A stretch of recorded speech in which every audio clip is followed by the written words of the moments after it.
George Orwell, La ferme des animaux.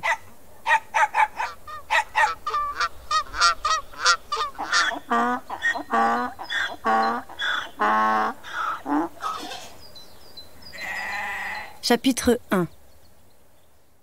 Le propriétaire de la ferme du manoir, Monsieur Jones, avait poussé le verrou des poulaillers, mais il était bien trop saoul pour s'être rappelé de rabattre les trappes. S'éclairant de gauche et de droite avec sa lanterne, c'est en titubant qu'il traversa la cour. Il entreprit de se déchausser, donnant du pied contre la porte de la cuisine, tira au tonneau un dernier verre de bière et se hissa dans le lit où était Madame Jones, déjà en train de ronfler. Dès que fut éteinte la lumière de la chambre, ce fut à travers les bâtiments de la ferme un bruissement d'ailes et bientôt tout un remue-ménage. Dans la journée, la rumeur s'était répandue que Sage l'Ancien avait été visité, au cours de la nuit précédente, par un rêve étrange dont il désirait entretenir les autres animaux. Sage l'Ancien était un cochon qui, en son jeune temps, avait été proclamé lauréat de sa catégorie. Il avait concouru sous le nom de Beauté de Willingdon, mais pour tout le monde, il était Sage l'Ancien. Il avait été convenu que tous les animaux se retrouveraient dans la grange dès que M. Jones se serait éclipsé. Et Sage l'Ancien était si profondément vénéré que chacun était prêt à prendre sur son sommeil pour savoir ce qu'il avait à dire. Lui-même avait déjà pris place à l'une des extrémités de la grange, sur une sorte d'estrade. Cette estrade était son lit de paille éclairé par une lanterne suspendue à une poutre. Il avait 12 ans, et avec l'âge avait pris de l'embonpoint, mais il en imposait encore, et on lui trouvait un air raisonnable, bienveillant même, malgré ses canines intactes. Bientôt les autres animaux se présentèrent, et ils se mirent à l'aise, chacun suivant les lois de son espèce. Ce furent d'abord le chien Filou et les 2 chiennes qui se nommaient Fleur et Constance, et ensuite les cochons qui se vautrèrent sur la paille face à l'estrade. Les poules allèrent se percher sur des appuis de fenêtres et les pigeons sur les chevrons du toit. Vaches et moutons se placèrent derrière les cochons et là se prirent à ruminer. Puis 2 chevaux de trait, Malabar et Douce, firent leur entrée. Ils avancèrent à petits pas précautionneux, posant avec délicatesse leurs nobles sabots sur la paille, de peur qu'une petite bête ou l'autre s'y fût tapie.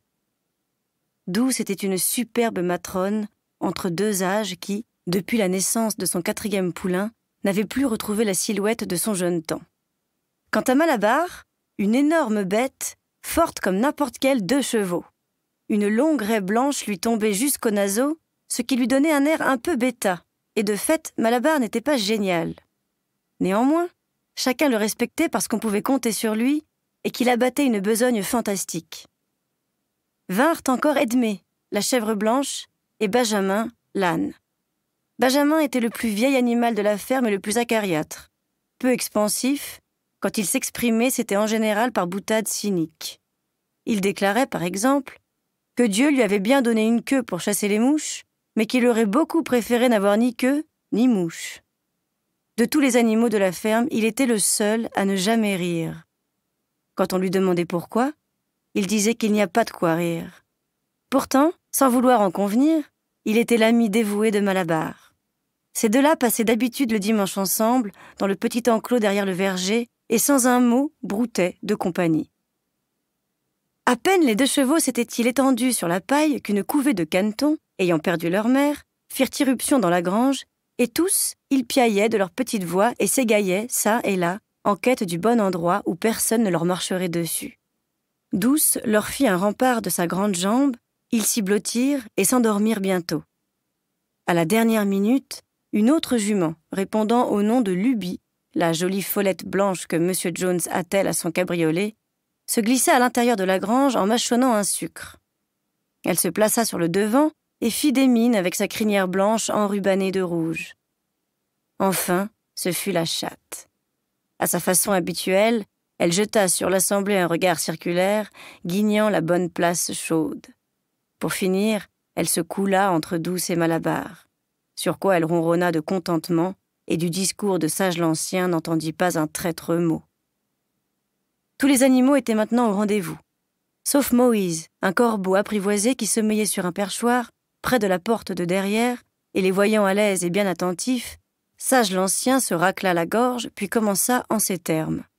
« Camarades, Vous avez déjà entendu parler du rêve étrange qui m'est venu la nuit dernière. Mais j'y reviendrai tout à l'heure.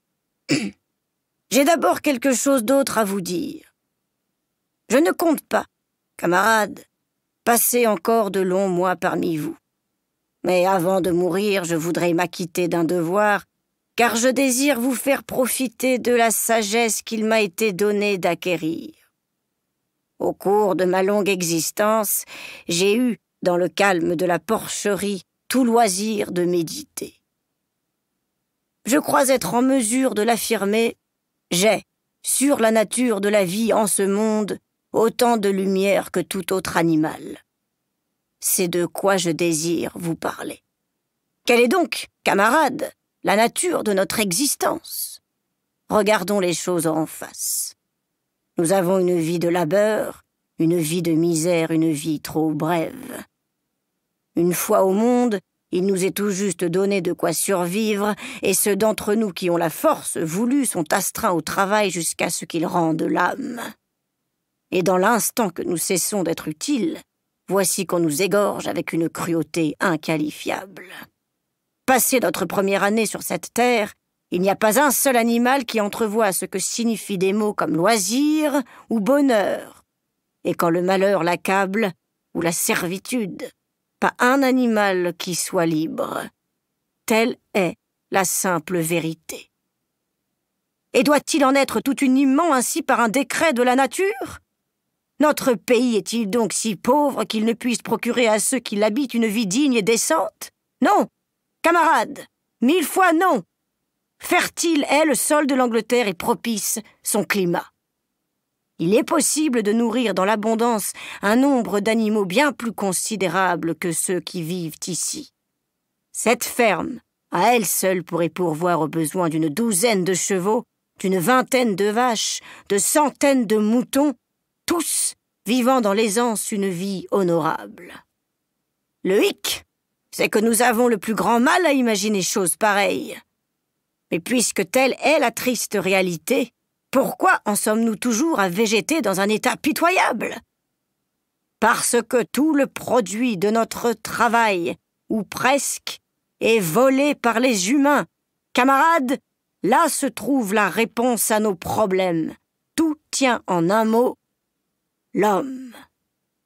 Car l'homme est notre seul véritable ennemi. Qu'on le supprime, et voici extirper la racine du mal. Plus à trimer sans relâche, plus demeure la faim. L'homme est la seule créature qui consomme sans produire. Il ne donne pas de lait, il ne pond pas d'œufs, il est trop débile pour pousser la charrue, bien trop lent pour attraper un lapin.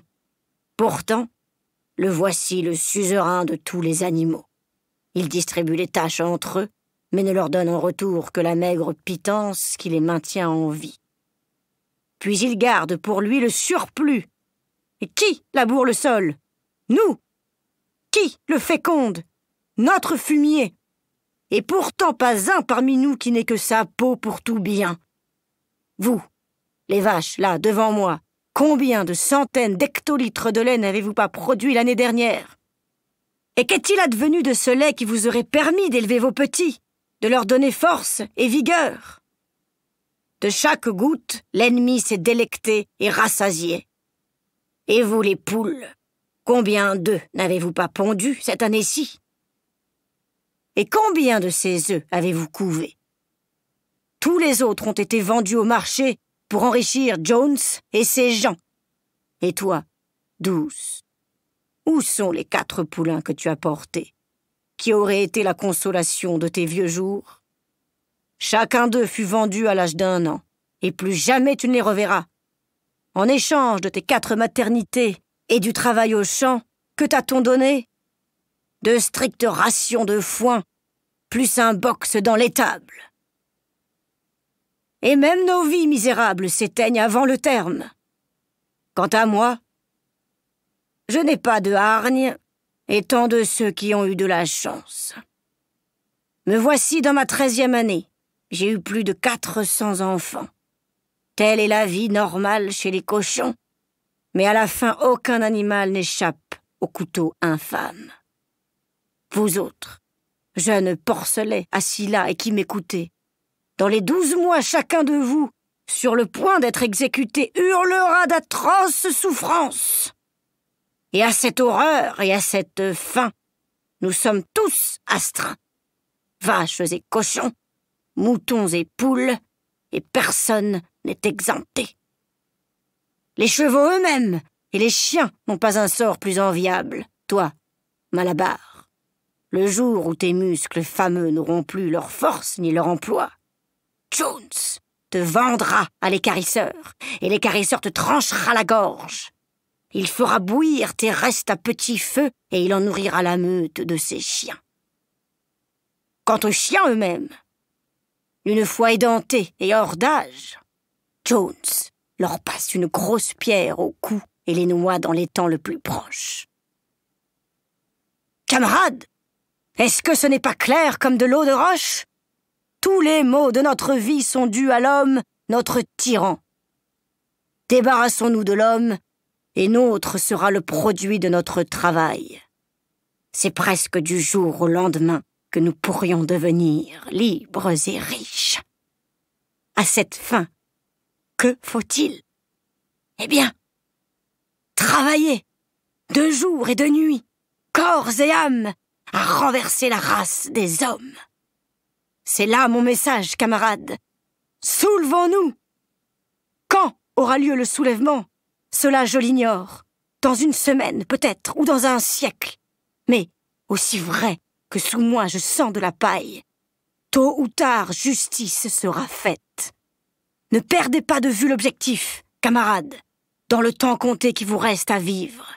Mais avant tout, faites part de mes convictions à ceux qui viendront après vous, afin que les générations à venir mènent la lutte jusqu'à la victoire finale. Et souvenez-vous-en, camarades, votre résolution ne doit jamais se relâcher. Nul argument ne vous fera prendre des vessies pour des lanternes. Ne prêtez pas l'oreille à ceux selon qui l'homme et les animaux ont des intérêts communs.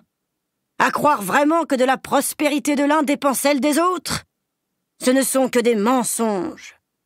L'homme ne connaît pas d'autres intérêts que les siens. Que donc prévalent, entre les animaux, au fil de la lutte, l'unité parfaite et la camaraderie sans faille? Tous les hommes sont des ennemis. Les animaux entre eux sont tous camarades. À ce moment-là, ce fut un vacarme terrifiant. Alors que Sage l'Ancien terminait sa péroraison révolutionnaire, on vit 4 rats imposants, à l'improviste, surgis de leur trou et se tenant assis, à l'écoute. Les chiens les ayant aperçus, ces rats ne durent le salut qu'à une prompte retraite vers leur tanière. Alors Sage l'Ancien leva une patte auguste pour réclamer le silence. « Camarades !» dit-il. « Il y a une question à trancher.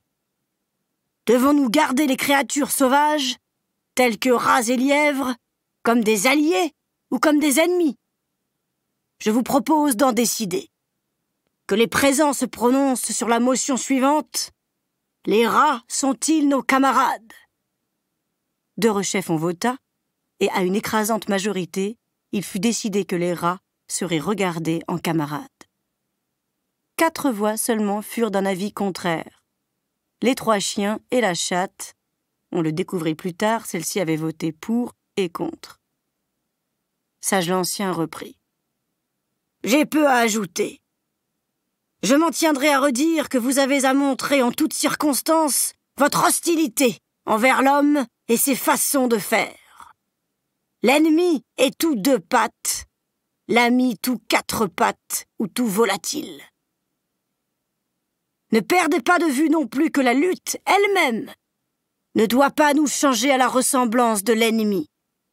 Même après l'avoir vaincu, gardons-nous de ses vices.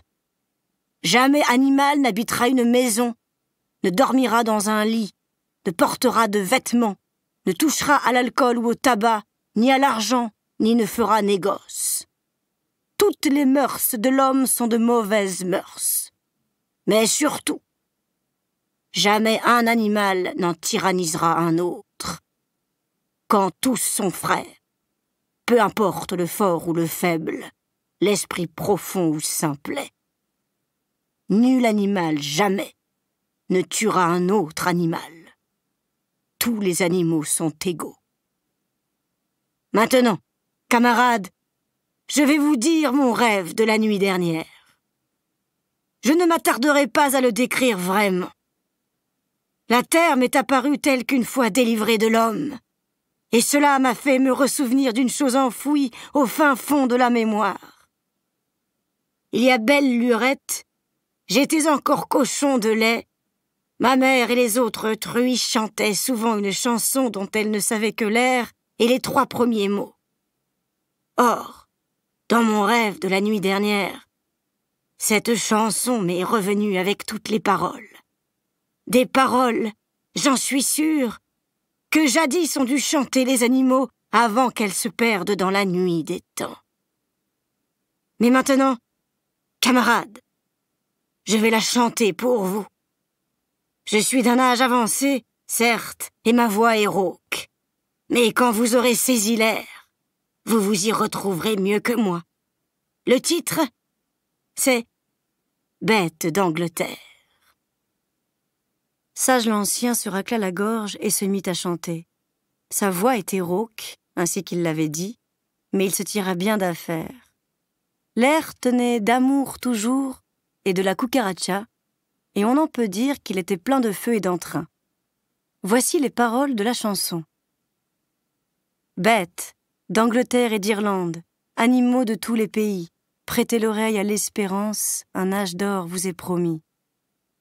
L'homme tyran exproprié, nos champs connaîtront l'abondance, de nous seuls ils seront foulés, le jour vient de la délivrance. Plus d'anneaux qui pendent au nez, plus de harnais sur nos échines, les fouets cruels sont retombés, éperons et morts sont en ruine. Des fortunes mieux qu'en nos rêves, d'orge et de blé, de foin, ouïda, de trèfle, de pois et de raves seront à vous de ce jour-là. Oh, comme brillent tous nos champs, comme est plus pure l'eau d'ici, plus doux aussi souffle le vent, du jour que l'on est affranchi. Vaches, chevaux, oies et dindons, bien que l'on meure avant le temps, ce jour-là préparez le don, tout être libre absolument. Bêtes d'Angleterre et d'Irlande, animaux de tous les pays, prêtez l'oreille à l'espérance, un âge d'or vous est promis. D'avoir chanté un chant pareil suscita chez les animaux l'émotion, la fièvre et la frénésie. Sage l'Ancien n'avait pas entonné le dernier couplet que tous s'étaient mis à l'unisson. Même les plus bouchés des animaux avaient attrapé l'air et jusqu'à des bribes de paroles. Les plus délurés, tels que cochons et chiens, apprirent le tout par cœur en quelques minutes. Et après quelques répétitions improvisées, la ferme entière retentit d'accents martiaux qui étaient beuglements des vaches, aboiements des chiens, bêlements des moutons, hennissements des chevaux, couac-couac des canards. Bêtes d'Angleterre, animaux de tous les pays, c'est ce qu'ils chantaient en chœur à leurs différentes façons, et d'un tel enthousiasme qu'ils s'y reprirent 5 fois de suite et d'un bout à l'autre. Si rien n'était venu arrêter leur élan, ils se seraient exercés toute la nuit. Malheureusement, Monsieur Jones, réveillé par le tapage, sauta en bas du lit, persuadé qu'un renard avait fait irruption dans la cour. Il se saisit de la carabine, qu'il gardait toujours dans un coin de la chambre à coucher, et dans les ténèbres déchargea une solide volée de plomb. Celle-ci se logea dans le mur de la grange, de sorte que la réunion des animaux prit fin dans la confusion. Chacun regagna son habitat en grande hâte, les 4 pattes leur lit de paille, les volatiles leur perchoir. L'instant d'après, toutes les créatures de la ferme sombraient dans le sommeil.